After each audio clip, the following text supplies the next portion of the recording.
Hi all friends, welcome to MTM Political Talk. Palestine Israel യുദ്ധത്തെക്കുറിച്ച് നമുക്ക് എല്ലാവർക്കും അറിവുള്ളതാണ്. അതിന്റെ തുടക്കത്തെക്കുറിച്ചും ഒന്നും ഇപ്പോൾ പറയേണ്ടതില്ല.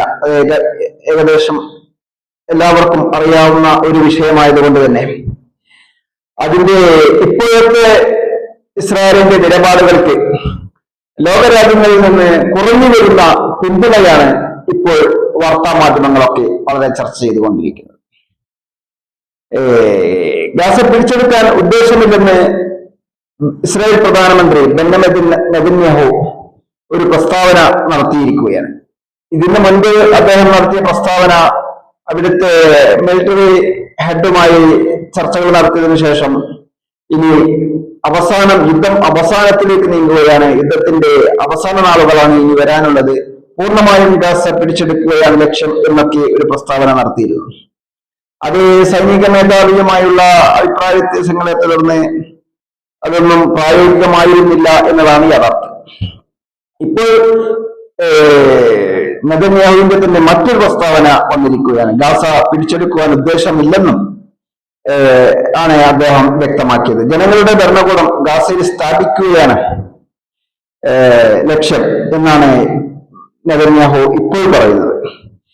ഇത് ലോകത്തിന്റെ എല്ലാ ഭാഗങ്ങളിൽ നിന്നും ഇസ്രായേലിനുള്ള പിന്തുണ കുറഞ്ഞുകൊണ്ടിരിക്കുകയാണ്. മറ്റുള്ള രാഷ്ട്രങ്ങളൊക്കെ, യൂറോപ്യൻ രാജ്യങ്ങളും മറ്റുള്ള രാഷ്ട്രങ്ങളൊക്കെ ഒരു പലസ്തീനിൽ നടക്കുന്നത് ഒരു കൂട്ടക്കുരുതിയാണ് എന്ന ഒരു നിഗമനത്തിലെത്തിയിരിക്കുകയാണ്. കാരണം അവിടുത്തെ ജനങ്ങൾ ഭക്ഷണവും മരുന്നുമില്ലാതെ ജീവന് വേണ്ടി പോരാടുന്ന ഒരവസ്ഥയാണ് ഇപ്പോഴവിടെ നിലകൊള്ളുന്നത്. ഇത് ലോകം ഒട്ടുക്കും നേരിട്ട് പഴയ യുദ്ധ സാഹചര്യങ്ങളല്ലല്ലോ ഇപ്പോൾ നിലവിലുള്ളത്. ഏതൊരു കാര്യവും അത് ലൈവായി ലോകത്തൊട്ടുക്കും നടക്കുന്ന ഒരു സവിശേഷ യുഗത്തിലൂടെയാണ് നമ്മൾ കടന്നു പോകുന്നത് എന്നത് യാഥാർത്ഥ്യമാണ്. അപ്പോൾ ഇസ്രായേലിലും പലസ്തീനിലും നടക്കുന്ന യുദ്ധത്തിന്റെ ഓരോ വിവരങ്ങളും ഓരോ സെക്കൻഡിലും ലോകമൊട്ടുക്കും വീക്ഷിച്ചുകൊണ്ടിരിക്കുകയാണ്, അറിഞ്ഞുകൊണ്ടിരിക്കുകയാണ്. അത് താല്പര്യമുള്ള അതുമായി ബന്ധപ്പെട്ട് അതുമായി അറിയാൻ താല്പര്യമുള്ളവർ അത് നിരന്തരം സസൂക്ഷ്മം വീക്ഷിച്ചുകൊണ്ടിരിക്കുകയാണ്. ഇങ്ങനെയുള്ള ഒരു അവസരത്തിലാണ് ഇസ്രായേൽ പ്രധാനമന്ത്രിയുടെ പ്രസ്താവന ഇനി യുദ്ധം അന്ത്യഘട്ടത്തിലേക്ക് കടക്കുകയാണ്, അത് പലസ്തീൻ പിടിച്ചെടുക്കുവാനുള്ള ഒരു നീക്കത്തിലൂടെയാണ് ഞങ്ങൾ കടന്നു പോകുന്നത് എന്നൊക്കെ. പക്ഷേ അദ്ദേഹത്തിന്റെ പ്രസ്താവനയ്ക്ക് ലോകരാജ്യങ്ങളൊന്നും പിന്തുണ കൊടുക്കുന്നില്ല എന്നതാണ് യാഥാർത്ഥ്യം. അതുകൊണ്ട് തന്നെ ആ പ്രസ്താവന വെള്ളത്തിൽ വരച്ച വര പോലെ ആയിരിക്കുകയാണ്. കാരണം അദ്ദേഹത്തിന്റെ പ്രസ്താവനയ്ക്ക് ലോകത്തൊട്ടും പിന്തുണ നൽകുന്നില്ല. ഓരോ രാജ്യങ്ങളും ഓരോ ദിവസം ചെല്ലുന്തോറും അദ്ദേഹത്തിനുള്ള പിന്തുണ അവസാനിപ്പിക്കുകയാണ്, പിൻവലിക്കുകയാണ് എന്നതാണ് യാഥാർത്ഥ്യം. ഇപ്പോൾ US മാത്രമാണ് അദ്ദേഹത്തിന്റെ കൂടെ ഉറച്ചു നിൽക്കുന്നത്. അതുകൊണ്ട് തന്നെയാണ് നെതന്യാഹുവിന്റെ ഈ പിന്മാറ്റം ലോക ജനത മൊത്തം വീക്ഷിക്കുന്നതും. അദ്ദേഹം ഈ യുദ്ധത്തിൽ നിന്ന് ഓട്ടോമാറ്റിക്കായി അദ്ദേഹം പിന്മാറുവാൻ പോകുകയാണ്, ഈ വിഷയത്തിൽ നിന്ന് അദ്ദേഹം പിന്നോട്ടടിക്കുകയാണ് എന്നാണ് ലോകരാജ്യങ്ങളൊക്കെ മനസ്സിലാക്കുന്നത്. ഗാസയിലെ ജനങ്ങളെ പട്ടിണിക്കിട്ടുകൊള്ളുകയാണെന്ന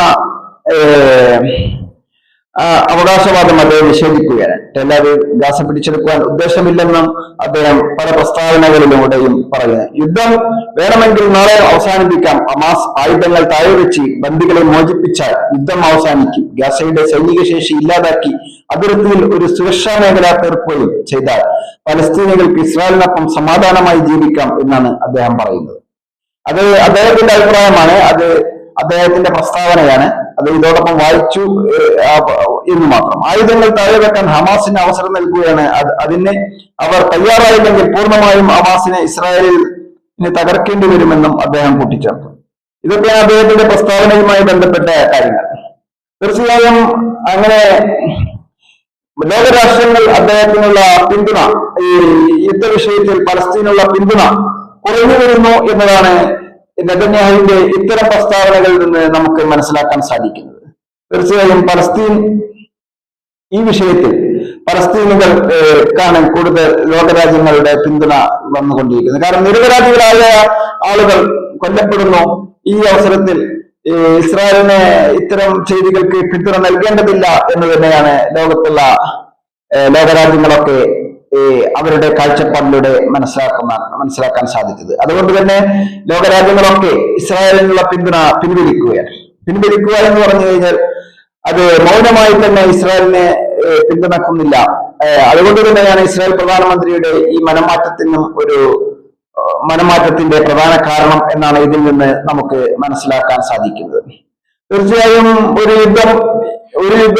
യുദ്ധവും ഒരു പുരോഗതിയും കൊണ്ടുവരികയില്ല എന്ന് നമ്മൾ ഇതിന്റെ മുന്നത്തെ വീഡിയോകളിലൊക്കെ പറഞ്ഞിരുന്നതാണല്ലോ. അതുപോലെ തന്നെയാണ് ഈ പലസ്തീൻ ഇസ്രായേൽ യുദ്ധവും നാശങ്ങൾക്ക് മാത്രമേ ഇത്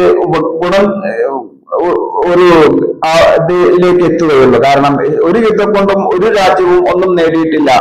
കുറെ നിരപരാധികളായ ആളുകൾ മരിക്കുന്നു, നിരപരാധികളായ ആളുകളുടെ ആസ്തികൾ നഷ്ടപ്പെടുന്നു എന്നത് ഒഴിച്ചു കഴിഞ്ഞാൽ രാജ്യത്തിനോ ജനങ്ങൾക്കോ പറയത്തക്ക ഒരു പുരോഗതിയും ഒരു യുദ്ധം കൊണ്ടും ഇന്നേ വരെ ഉണ്ടായിട്ടില്ല. അതുകൊണ്ട് തന്നെയാണ് ഈ ഇസ്രായേൽ പ്രധാനമന്ത്രിയുടെ ഈ പ്രസ്താവനകൾക്ക് ലോകത്തു നിന്നുള്ള പിന്തുണ കുറഞ്ഞതും അദ്ദേഹം പ്രസ്താവന മയപ്പെടുത്തി ലോകരാജ്യങ്ങളുടെ അഭിപ്രായത്തോടൊപ്പം മുന്നോട്ട് നീങ്ങുവാൻ തയ്യാറായതും ഇതുകൊണ്ട് തന്നെ ഒരു സമാധാന അന്തരീക്ഷം നമുക്ക് പലസ്തീനിലും ഇസ്രായേലിലും ഒക്കെ പ്രതീക്ഷിക്കാം എന്ന് തന്നെയാണ് ഇതിൽ നിന്ന് നമുക്ക് മനസ്സിലാക്കാൻ സാധിക്കുന്നത്.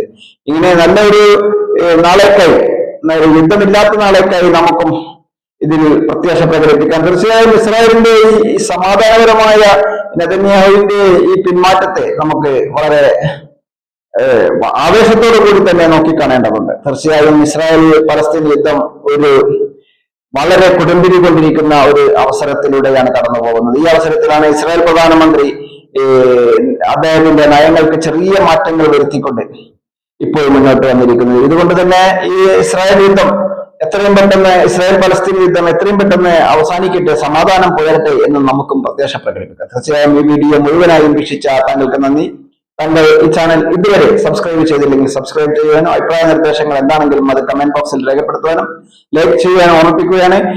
വിഷയം ഇഷ്ടമായി കഴിഞ്ഞാൽ തങ്ങളുടെ സുഹൃത്തുക്കളിലേക്ക് ഷെയർ ചെയ്യുവാനും അഭ്യർത്ഥിക്കുന്നു. നന്ദി, നമസ്കാരം.